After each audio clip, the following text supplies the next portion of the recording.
Léal Métro, premier fournisseur et livreur de produits frais et locaux aux restaurateurs partout en France, vous présente Sud Radio 10h-11h, Ferniaud fait le marché. Bonjour les amis, un bon dimanche à vous. Et comme vous êtes extrêmement sagaces, et ça agace, vous vous êtes rendu compte qu'à la fin novembre arrive décembre. Et qui dit décembre dit les fêtes de l'année, les fêtes de fin d'année qui pointent leur nez. Et là se pose une question le dimanche matin, parce que pendant la semaine vous êtes un peu occupé quand même. Mais le dimanche matin, avec votre café en main, vous dites arrive la période des cadeaux de Noël. Et les cadeaux de Noël, c'est un peu l'enfer, à chaque fois lorsqu'il faut distribuer des cadeaux personnalisés. Alors il y a un bien de consommation et plutôt un bien culturel qui est toujours un bon cadeau, c'est le bouquin, le livre. Et pourquoi ? Parce qu'on personnalisait.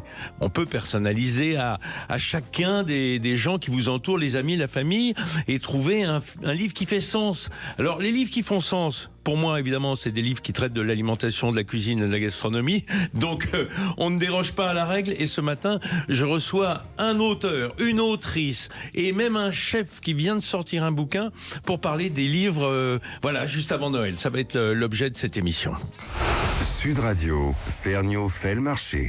Ce matin, je reçois une camarade, une femme de radio, une autrice, une journaliste, presque une historienne de l'alimentation. C'est Nathalie Elal. Bonjour Nathalie. Bonjour Vincent. Comment ça va ? Toujours bien avec vous. Dimanche. Forcément. Puis le dimanche, ça va quoi ? Ça va comme un dimanche. C'est un bon jour, voilà. On a toujours cette envie d'aller au marché. Moi, on le ferait après l'émission, c'est ce que je fais moi en général. Alors Nathalie, vous venez de publier un livre qui s'appelle Mangeur de lait. Alors, moi j'ai bien aimé tout de suite. Je vais vous dire pourquoi. Parce que d'abord du lait, j'en mange beaucoup. Je dirais que les produits laitiers, c'est pratiquement la moitié de mon alimentation. Enfin peut-être pas, mais un bon tiers. Et surtout, c'est un plaidoyer. C'est pas un livre uniquement de recettes. Il y a des recettes bien sûr parce qu'il faut illustrer, mais c'est surtout un plaidoyer pour le lait animal.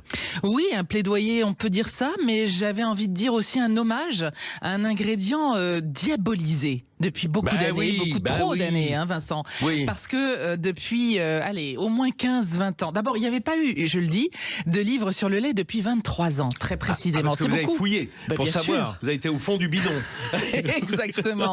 Exactement, au fond du bidon, exactement. Non, en réalité, depuis environ une quinzaine d'années, le lait a été diabolisé. On l'a accusé vraiment de tous les maux. Ça a été en même temps que le gluten, quasiment, c'est-à-dire pas de gluten, pas de lactose.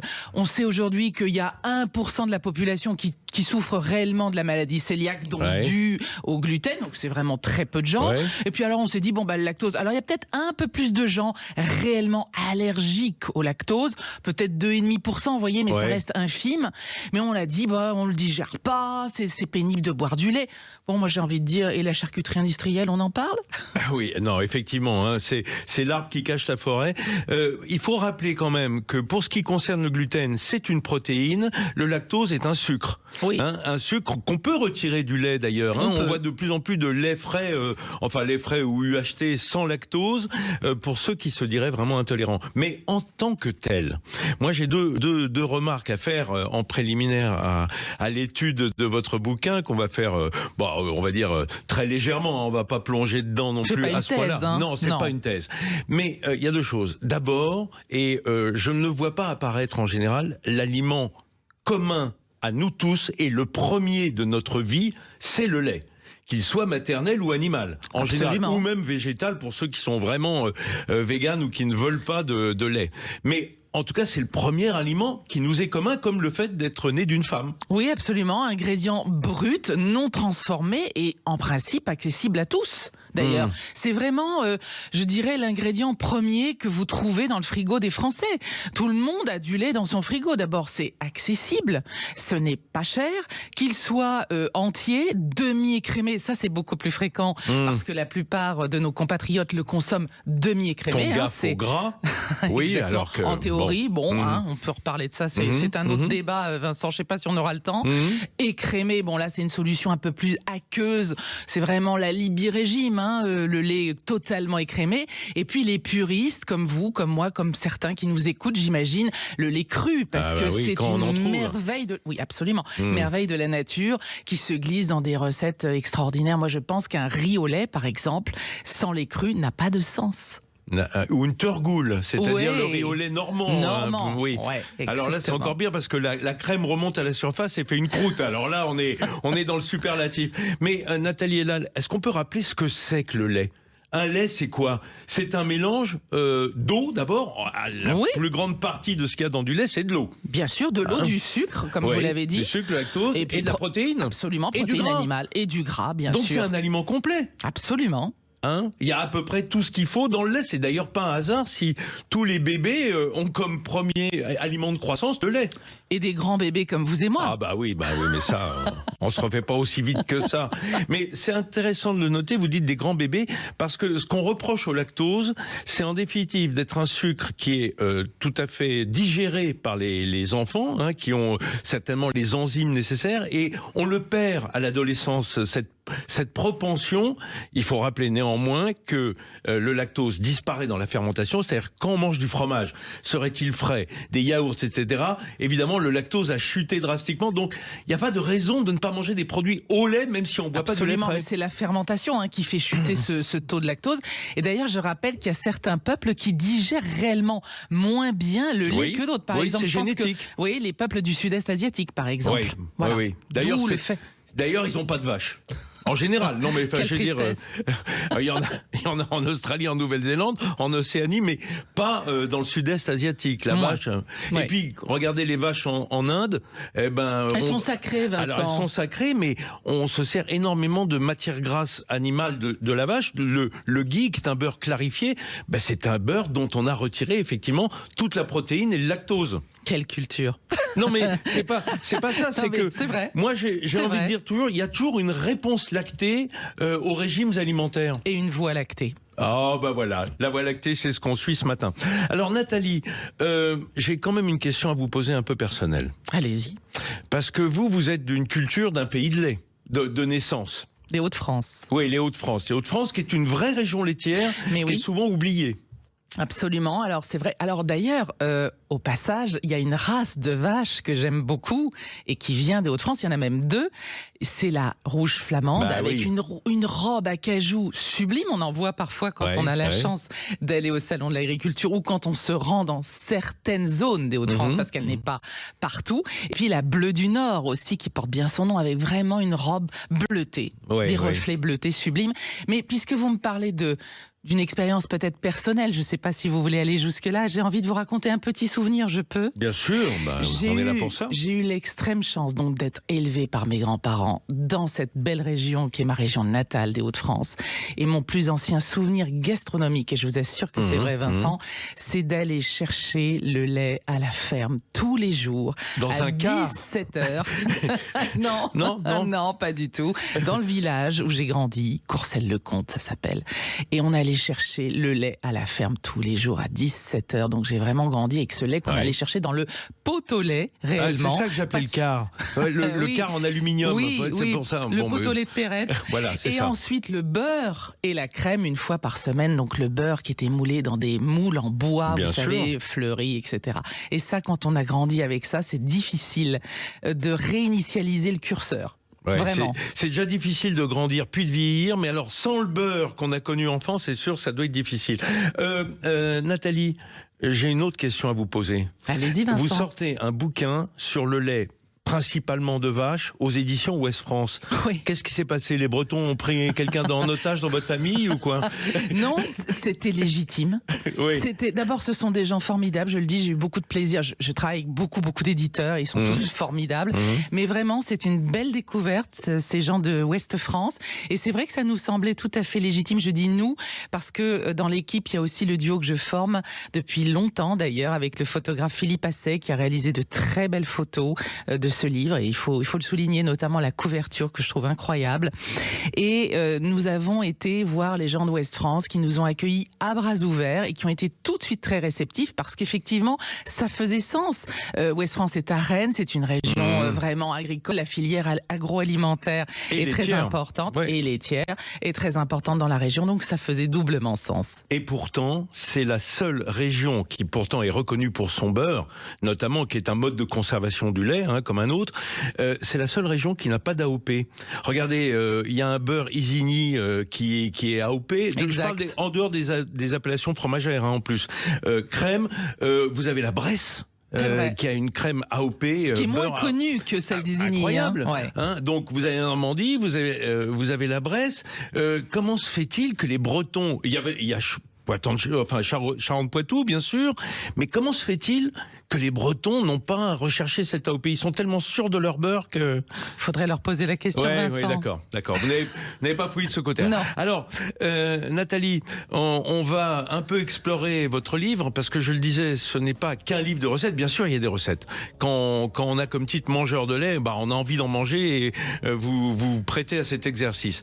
Mais on va être aidé par un comparse qui va nous rejoindre tout de suite après la pub, parce que moi, quand on parle de lait, j'ai tout de suite envie d'y mettre des œufs et ça sent le flan. Allez, à tout de suite. Léal Métro, premier fournisseur et livreur de produits frais et locaux aux restaurateurs partout en France, vous présente Sud Radio 10h-11h, Ferniaud fait le marché. Avez-vous vu le lait là sur votre table, à côté du café? Il y a un petit pot de lait. Ne dites pas le contraire. On aime le lait et on le dit ce matin ici dans Ferniaud fait le marché, parce que c'est carrément un plaidoyer, un cri d'amour. Nathalie Elal, un grand cri d'amour. Nathalie Elal qui est venue nous porter son nouveau livre Mangeur de lait. Nathalie, oui, c'est un cri d'amour. Oui. C'est comme d'ailleurs le cri du bébé. C'est pas je veux du lait. Au fond, le premier cri, le vagissement. C'est ouin ouin. C'est ouin ouin, absolument, c'est ouin. Ouin ouin, le lait. Je veux mon lait. Eh bien, j'en connais un autre qui veut son lait, puis il le veut préparer d'une certaine façon. C'est Alexis Le Rossignol. Bonjour Alexis. Bonjour à tous. Alexis, vous nous avez rejoint parce que vous aussi vous avez un mot à dire sur le lait et ce qu'on peut faire avec. Enfin, vous avez surtout un mot à dire sur le flan. C'est le livre que vous venez de publier aux éditions Pérégrine. Alexis Le Rossignol, petite philosophie du flan.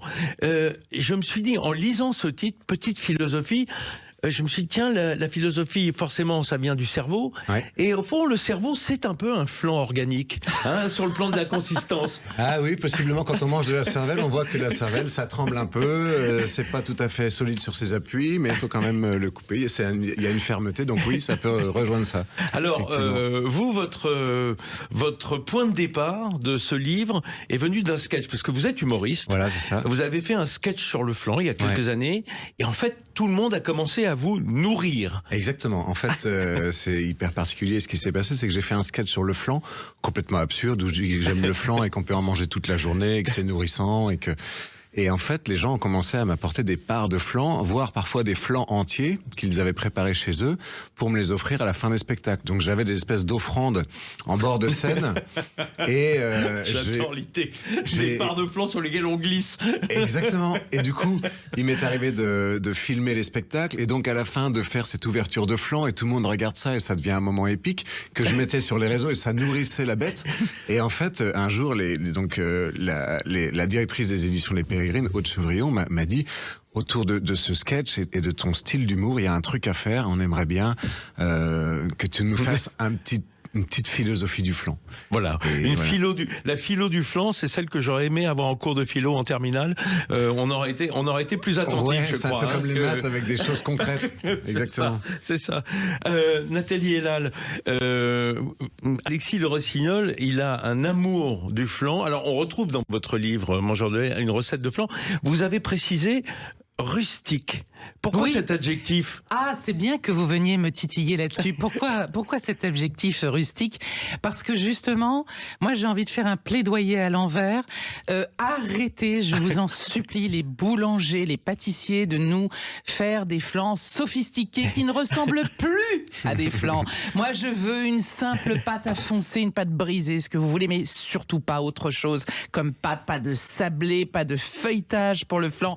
Je veux un flan légèrement vanillé, pas trop. Je veux qu'il soit haut, avec des bords hauts, et puis quelque chose de simple, quoi, rustique. Vous avez vu Non, vous mais avez j'ai vu réagi comment parce ça- que, Oui. en fait, je suis complètement d'accord. J'ai même un chapitre complet qui s'appelle « Moi, c'est le flan vanille ». Voilà, c'est le flan simple à la vanille, le flan à l'ancienne, rustique, comme vous voulez. Après, sur les pâtes, moi, je suis ouvert à la pâte feuilletée. Il y en a qui font ça très bien, c'est chouette. Ah bah, d'autant que ça vient un peu des pastels de nata qui utilisent de la pâte Ouais. feuilletée, c'est-à-dire toute cette influence C'est ça. portugo-espagnole. Mais ils Ouais. disent que ce n'est pas un flan, en revanche. Oui, Ah oui, c'est oui, mais sûr. pour nous, c'en est un. Nous, on dit que c'est un petit flan, quoi. Voilà. Et ça les vexe un peu. Un flan chouillet. Voilà. En tout cas, cet adjectif de rustique, il colle bien, Alexis, au flan. Ouais. Hein. Tout à fait. Ben, en fait, c'est ancien, c'est vieux comme le monde. C'était le dessert du mariage d'Henri IV. Donc, en fait, ça a des siècles, en fait. Et puis, dans toute l'Europe, d'ailleurs. On appelait ça des pains de sucre à la base. Puis la vanille a été mise un peu plus tard et tout. Et aujourd'hui, en revanche, là, j'évolue un peu dans mon bouquin. C'est que je dis que d'abord, j'étais un petit peu un ayatollah du flan en vanille. Puis après, j'ai quand même découvert des choses qui sont quand même pas mal. Un flan tatin, un flan à la noisette, flan pistache. Il y a des choses qui, quand même, sont, quand c'est bien fait, c'est pas mal. C'est pas mal. Oh, on trouve dans votre livre, Nathalie, ce qu'on pourrait appeler les œufs au lait. Oui, des filles, qui vieux est un dessert flan. de grand-mère. Qui est un flan. Oui, D'ailleurs, c'est une vous crème mettez- prise, en fait. Excusez-moi, mais vous mettez du caramel en dessous. Ouais. C'est une crème renversée. Ce n'est plus des œufs au lait ou un pain de lait, comme on disait. Oui, parce que je trouve que ça se marie très bah bien oui, avec le oui, follet. bah, c'est sûr. Ça vous dérange en tant que puriste, je le sens, Vincent. Ben, c'est-à-dire que moi j'appelle ça une crème renversée. D'accord. Et je la mange comme le malheureusement flambi, c'est-à-dire en la retournant avec le caramel qui coule dessus. Hein. Enfin, Ouais. je sais pas pour vous, Alexis. Alors non ça, c'est plutôt, par exemple, si on va en Espagne, ils vont appeler ça el flan napolitano. Ah, Donc, c'est napolitain, voilà, ça. au Encore un truc Mexique, qui nous ont quand on piqué, demande les Italiens, là. Quand on demande un flan au Mexique, on nous apporte ça, et c'est un flan napolitain. En fait, le flambi, c'est la version industrielle du flan napolitain. Oui, Voilà. d'accord. Très, très maïzéné, hein, quand même, hein, pour le coup. Il y a un truc qui m'a étonné. Vous êtes poitevin. Ouais, de naissance, exactement. Hein, des Deux-Sèvres. Vous faites référence au phare breton de votre Ouais. grand-mère, Qui, elle, était donc... sûrement bretonne, bretonne. effectivement. Et là, vous allez vous y retrouver avec Nathalie. Pas de flan maraîchin, qui est vraiment le flan poitevin par excellence. Bah, qu'on appelle le fion, d'ailleurs, en Vendée, Oui, ça s'appelle oui. le fion vendéen. Et si j'en touche un mot rapidement, le fion, effectivement, bah, c'est une variante. Et puis le mot est quand même assez marrant, donc les Vendéens Ah bah oui. sont fiers. François Mais- Fillon, qu'on a bien connu, adorait, paraît-il. Mais oui, voilà, c'est vrai qu'il y a des variantes selon les zones géographiques. C'est un dessert régional, parce que, comme vous le disiez, Nathalie, au fond, ce n'est que des œufs et du lait et du sucre. Oui, la Hein. simplicité D'ailleurs, même. la vanille n'existait pas Mais au début. Justement, je pensais à ça. Effectivement, la vanille est arrivée tellement tardivement, pas avant la moitié du 19e siècle. Et encore, c'était tellement élitiste.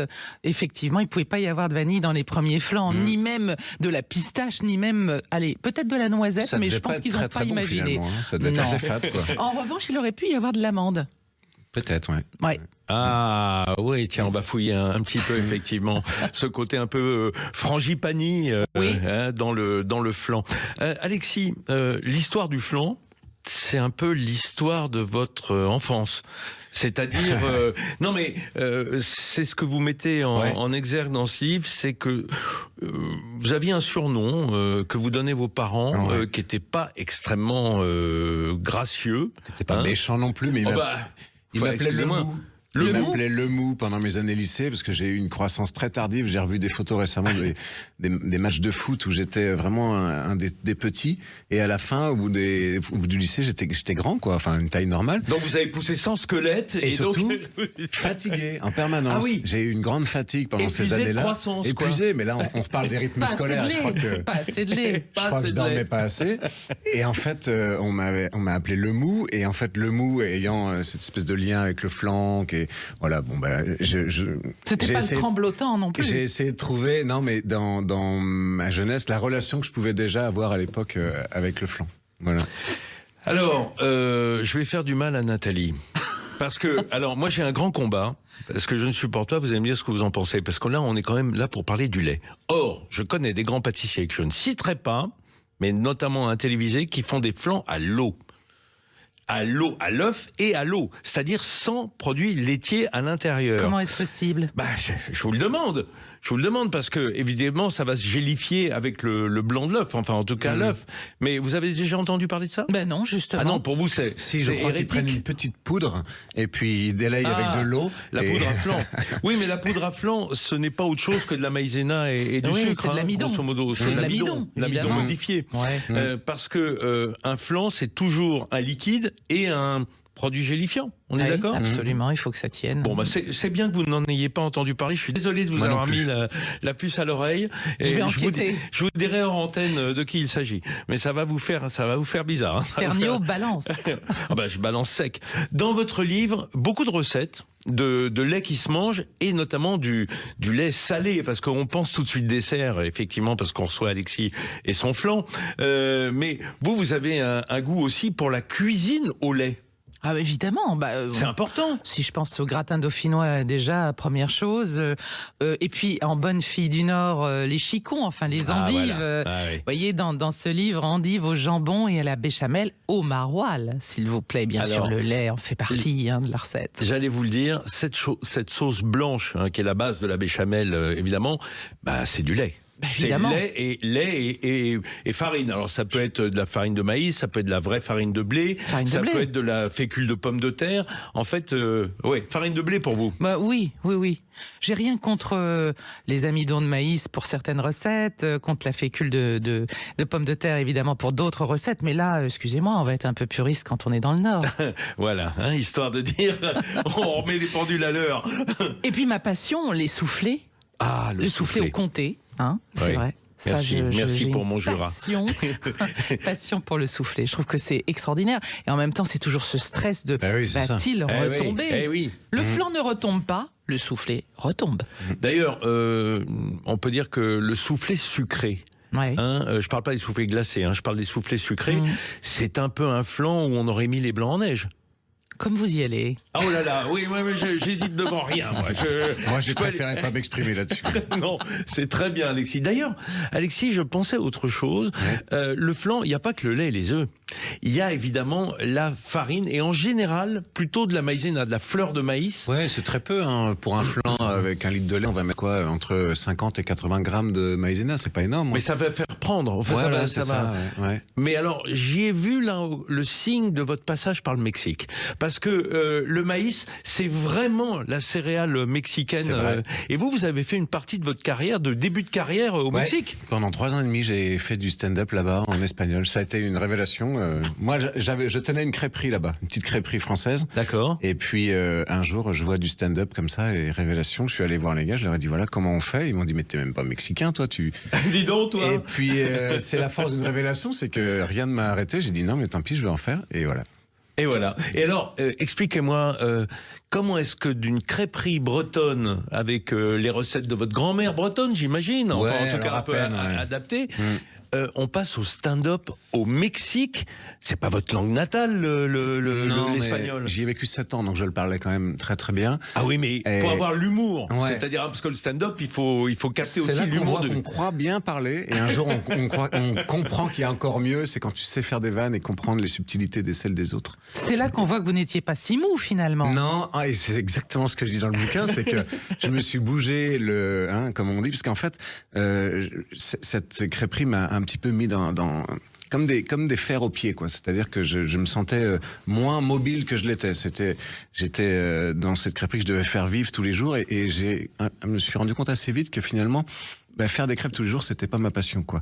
J'étais content d'avoir eu l'idée, mais alors l'exploitation d'une crêperie, ça m'a vraiment fait chier. Eh ben, on va laisser les crêpes de côté et on se retrouve dans 2 minutes pour revenir dans le flan, parce qu'il y a encore pas mal de choses à dire, et d'autres spécialités à base de lait. Léal Métro, premier fournisseur et livreur de produits frais et locaux aux restaurateurs partout en France, vous présente. Sud Radio 10h-11h, Ferniaud fait le marché. Mes amis, ce matin, les mots coulent sur notre langue comme le lait maternel. Oh, on est bien entre nous. Avec Nathalie Elal, auteurice du livre Mangeur de lait. Vraiment, avec, je dirais, une forte propension vers la Bretagne, puisque c'est édité chez Ouest France.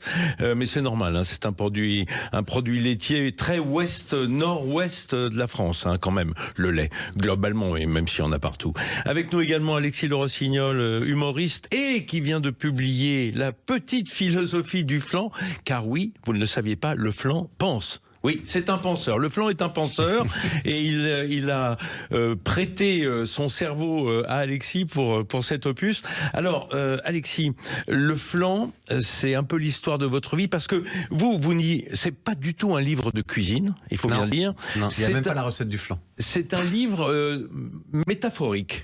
J'ai envie de dire, parce que vous servez du flan pour des métaphores sur la vie, en quelque sorte. Ouais, exactement. Et des digressions personnelles aussi, et puis des passages assez drôles, je pense. J'ai essayé d'en faire quand même un livre qui soit marrant, parce que je suis humoriste avant tout. Oui. Et qui rassemble en fait les gens qui me connaissent et aussi des gens qui me connaissent pas. Deux entrées, quoi. Des gens qui voudraient découvrir plus en profondeur le flan, puis qui diraient finalement c'est pas tant ce que j'attendais puisqu'il n'y a pas de recette de flan et tout, mais qui vont trouver des passages qui sans doute vont les faire rire, et puis les gens qui me suivent pour ça.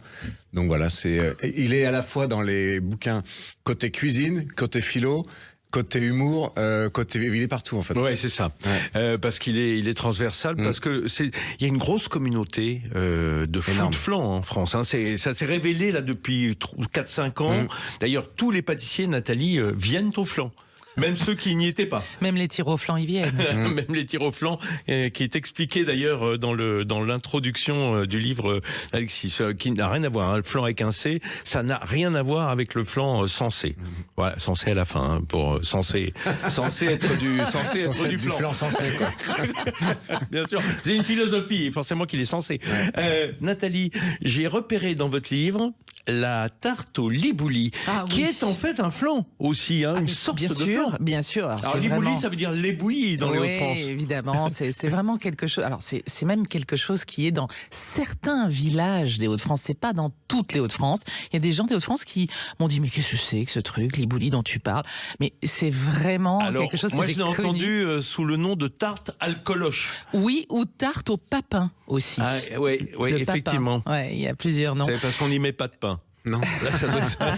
Moi, dans mon petit village, la tarte au libouli, c'était vraiment cette tarte à la pâte levée. Donc là, on n'est quand même pas dans le flan, puisque je rappelle... Comme la flamiche au marron, une sorte de pâte briochée, c'est ça? Une pâte à oui, bien sûr, à la levure de boulanger, parce qu'on utilise énormément la levure de boulanger dans les Hauts-de-France et dans les pâtes, et les crêpes même également.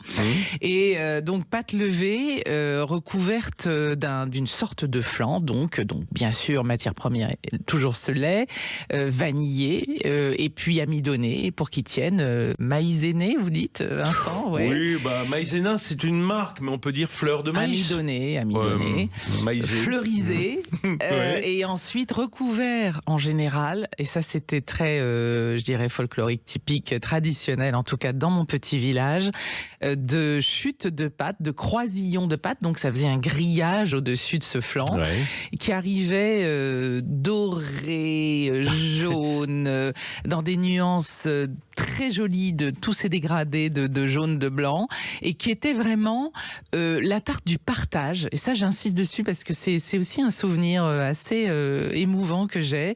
La tarte du partage qu'on offrait pour ce qu'on appelait les kermesses ou les ducasses. Les ducasses dans les villages. Et il y avait ces espèces de convivialité et de partage de ces tartes. Et puis dans le Nord, le café n'est jamais loin. Il y a toujours la tarte sur le fourneau, sur le réchaud. La chicorée, non? Pas tellement. Plus le café et puis la part de tarte au libouli. Alexis Rossignol, votre métier vous emmène en tournée. Exactement. Et j'imagine que quand on est en tournée, on tourne le coin de la rue et il y a toujours quelqu'un qui vous attend avec un flan maintenant dans la région. Les flâneries, les flâneries autour du flan, quoi. Parce que quand je suis en tournée, j'aime bien découvrir les villes et je trouve que c'est un bon prétexte que d'aller chercher les bons petits flans dans les centres-villes.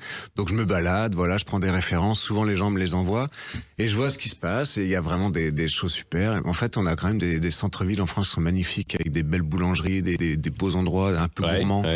Et ça, j'aime bien avant le spectacle m'en imprégner et puis après en parler, parce qu'il y a toujours dans les villes où on va une boulangerie très connue de tout le monde, quoi. Une boulangerie qui fait référence depuis des années, familiale et tout.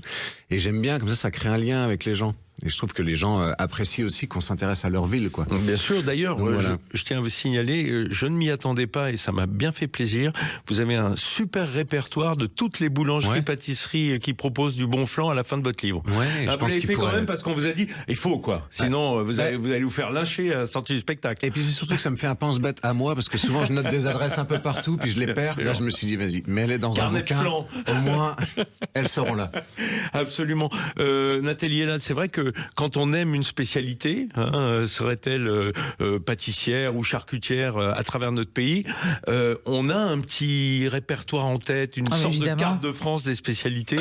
Oui, Vous oui. aussi. Ah oui, vraiment. Et puis je suis réellement capable de faire des kilomètres pour aller manger quelque chose qui me plaît. Sortir de l'autoroute, comme on disait. De l'autre côté du périph', c'est ça. Non, c'est très important ces repères-là. D'ailleurs, ça jalonne une vie. Je trouve que c'est quand on est passionné de gastronomie, quand on est excessivement gourmand comme je le suis, c'est vrai que ces repères-là comptent dans la vie. D'ailleurs, il y a un truc c'est évidemment, je m'y attendais et je ne savais pas que ça allait venir en dernière recette pratiquement. Vous avez mis votre recette de plat égyptien puisque vous êtes marié à un homme. Vous avez mis l'oumali. Ouais, l'oumali, oui. C'est la petite licence parce qu'il y a beaucoup de France, beaucoup de Haute-France, mais là, pour votre mari, vous étiez obligé de mettre. Je suis l'égyptienne du nord de la France, moi, vous voyez. C'est un peu ça. Oui, c'est vrai que la cuisine égyptienne, d'ailleurs, qui fera probablement l'objet d'un de mes prochains livres, est une de mes passions parce que on la connaît pas, voire mal ou pas du tout. On la confond souvent avec la cuisine libanaise. Je suis mariée avec un Égyptien depuis 26 ans et j'ai eu l'occasion de découvrir une gastronomie inattendue, totalement méconnue, qui n'est pas, qui est faite surtout par des femmes pour le coup. Bien sûr, il y a des chefs, mais la place du chef en Égypte n'est pas du tout la même que dans nos contrées. Et l'oumali était vraiment, pour moi, un dessert phare. C'est un pudding, hein. C'est une sorte de pudding, mais qui est fait avec, on va dire à l'origine, une pâte spécifique, une sorte de pâte à biscuits spécifique qu'on ne trouve pas ici. On peut comme faire on dirait ça... le tiramisu, qui est fait avec des biscuits particuliers. Voilà. En fait, chaque culture a son style. Cette pâte feuilletée, en fait, d'origine. Quoi. Non, cette pâte feuilletée s'appelle roa. Je prononce mal. Pardon? Roa. Roa. D'accord. Voilà. Aucun ne le fera vraiment bien aujourd'hui. Non. Mais on peut bien sûr remplacer par des croissants rassis. Voilà. Très bien. Donc c'est un dessert économique avec des fruits secs et bien sûr beaucoup de lait. Et puis c'est très onctueux. Et puis ça cuit, ça caramélise un peu. Et maternel vous mangez ça, il faut un treuil pour vous lever. Non, moi c'est tous les jours. Hein. Il faut un treuil pour me lever. Oui, pour me lever du lit. Absolument. Alexis Le Rossignol, est-ce que vous, là, on a beaucoup parlé justement de vos tournées, donc plutôt de la France, un peu du Mexique, mais est-ce que vous avez aussi cette carte du monde des flans? Est-ce que vous avez goûté à l'étranger des flans? Est-ce que vous avez une sorte Alors il y a le fameux page de nat, comme disent les Portugais. J'ai travaillé la prononciation. Page de nat.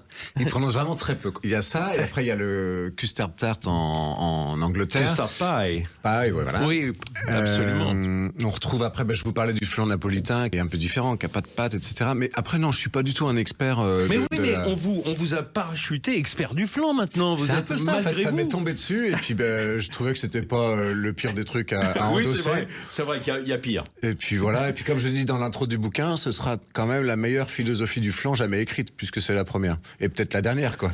Donc c'est une posture. Il y a peut-être une école de philosophie qui va naître. Y aura-t-il une confrérie des amateurs de flan? Oui, ou un championnat du monde du flan, parce que maintenant il y a des championnats du monde de toutes les spécialités gastronomiques. Ça mériterait de s'y intéresser. Non, mais il y a des championnats quand même. Il y a des championnats. Il y a à la foire de Lyon chaque année. Il y a le concours du meilleur flan. C'est déjà ça. Lyon. Voilà. Donc c'est un peu parcellaire quand même, si on est juste à Lyon. Oui, mais ça va se développer. Il y en a à Paris aussi. Il y a plein de choses. Il se passe plein de choses. Bonne nouvelle. Allez, on continue. On se retrouve dans 2 minutes. On va s'intéresser à un flan d'ailleurs. Oui. Je vous dis pas tout de suite. Vous allez voir. Léal Métro, premier fournisseur et livreur de produits frais et locaux aux restaurateurs partout en France, vous présente. Sud Radio 10h-11h, Ferniaud fait le marché.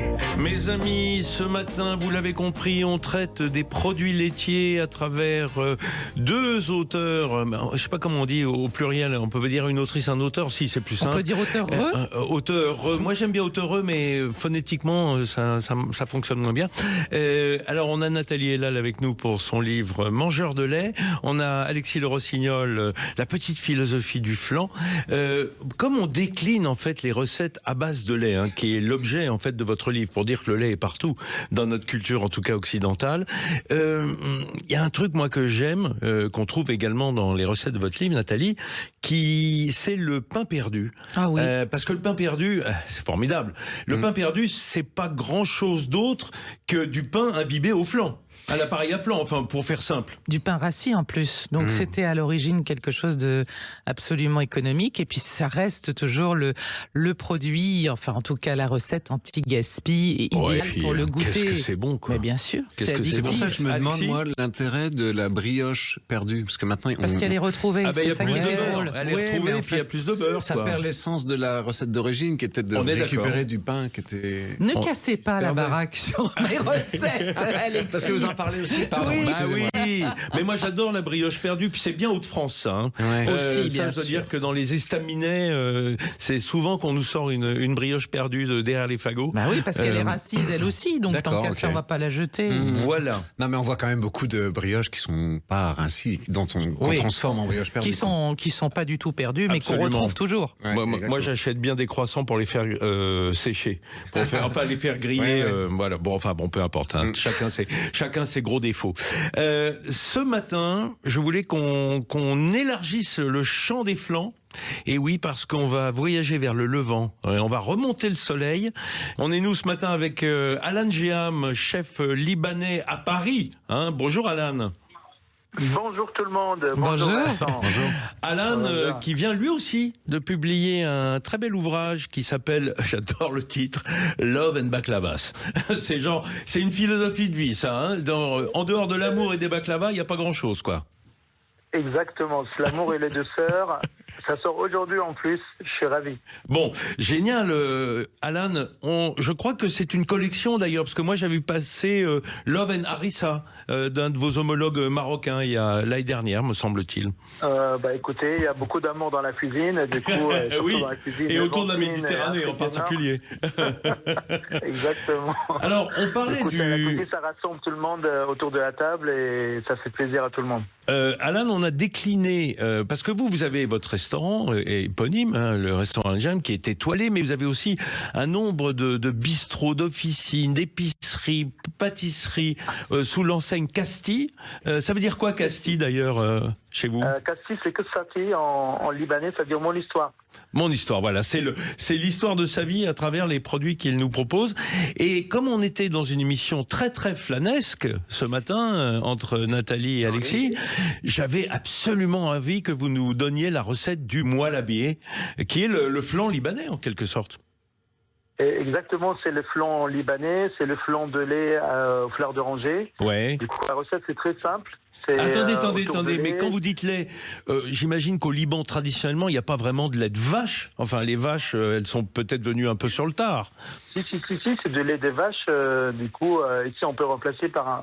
Nous, là-bas, on a des laits qui est frais, plus que les qu'on achète en brique dans le supermarché comme en France. D'accord. Du coup, c'est le lait entier, ça passe très bien. Ouais. Et la recette très simple, c'est 2 laits, de maïzena, de sucre, de fleurs d'oranger et un peu de pistache.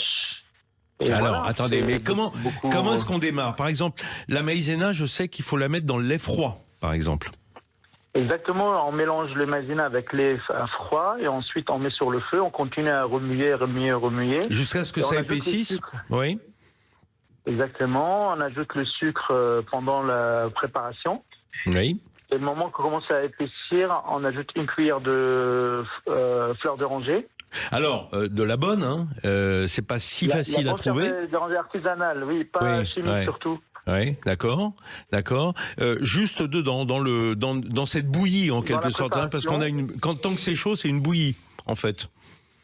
Exactement. Et ensuite, on le verse dans des verrines, Ouais. on le laisse refroidir. Bon. Et en amont, on prépare les sirops eau de rose, fleur d'oranger. Ah ouais. Et c'est du sucre de l'eau avec une cuillère de fleur d'oranger et eau de rose. C'est 500 grammes de sucre pour 300 grammes d'eau, de 300 millilitres d'eau. Ouais. Plus une cuillère d'eau de rose et une cuillère de fleur d'oranger. D'accord. Faire bouillir tout ça ensemble. D'accord. Et ensuite, on laisse refroidir. Du coup, ça, c'est les sirops. On peut bien sûr remplacer le sucre par le miel, Oui. si on peut. Et vous voulez dire que- purifiés. En fait, le moelle à biais, c'est sucré dans la masse, mais on va rajouter un sirop dessus. C'est peu sucré le flan. Oui. Là, du coup, pour la recette, c'est pour, par exemple, 1 litre de lait entier, c'est 80 grammes, je pense, de sucre. Oui, c'est peu ça. de sucre. Quand on est Voilà. en dessous de 120 grammes au litre de lait, effectivement, c'est très peu sucré, quoi. Voilà. Oui. Du coup, C'est le sirop qui va sucrer. On ajoute le sucre. Voilà, Ouais. on va rajouter le sucre quand on veut, Ouais. avec le sirop qui soit à côté.